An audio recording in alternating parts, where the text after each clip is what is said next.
এই হচ্ছে 0 পয়েন্টের সামনে, অর্থাৎ পানিতে কিন্তু তলিয়ে গেছে।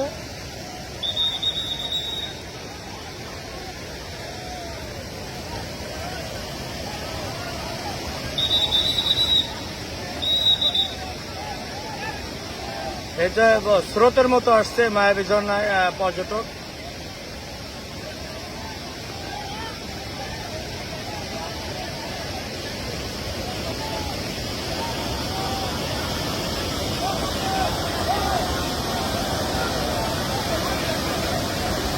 এখানে আমাদের পুলিশ সদস্য কাজ করছে যাতে আমাদের যে সীমানা দেওয়া আছে ওই সীমানার উপর যেন না চলে যায়।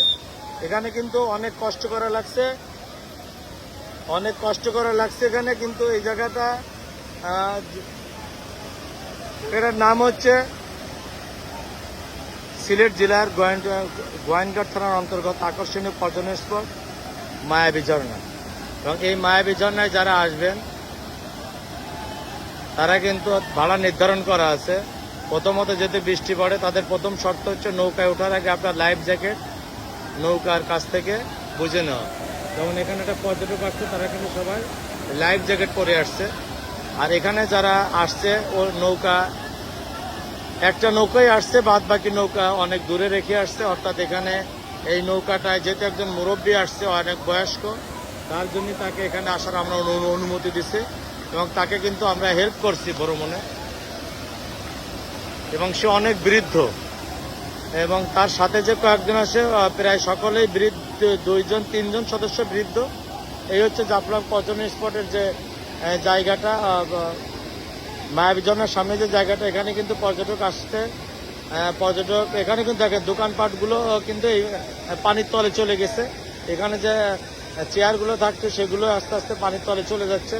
এইভাবে যদি অব্যাহত থাকে, আরও যদি পানি বাড়ে, আমরা উপজেলা প্রশাসন পক্ষ থেকে যে নির্দেশনা দেবে আমরা সেই নির্দেশনা পালন করব। অর্থাৎ যদি বন্ধ করে দেয় তখন কিন্তু আমরা এখানে পর্যটক আসতে দেব না। যেহেতু এখন যারা লাইফ জ্যাকেট পরে আসছে, ভিন্ন পথ দিয়ে আসছে, তাদের নিরাপত্তা দেওয়ার জন্য কিন্তু আমরা এখানে আসছি।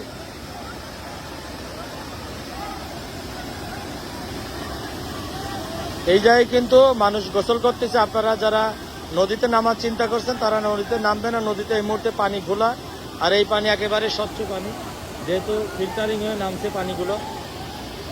এই দৃশ্য কিন্তু মাঝে মধ্যে দেখা যায়, এই দৃশ্য কিন্তু সবসময় দেখা যায় না। এই যেমন দেখেন পানি ভেঙে কিন্তু তারা বিকল্প পন্থায় কিন্তু এই ঝর্ণায় আসছে আর কি। তাদের সবার স্রোত কিন্তু একটাই জায়গা, এই হচ্ছে সেই জায়গাটা।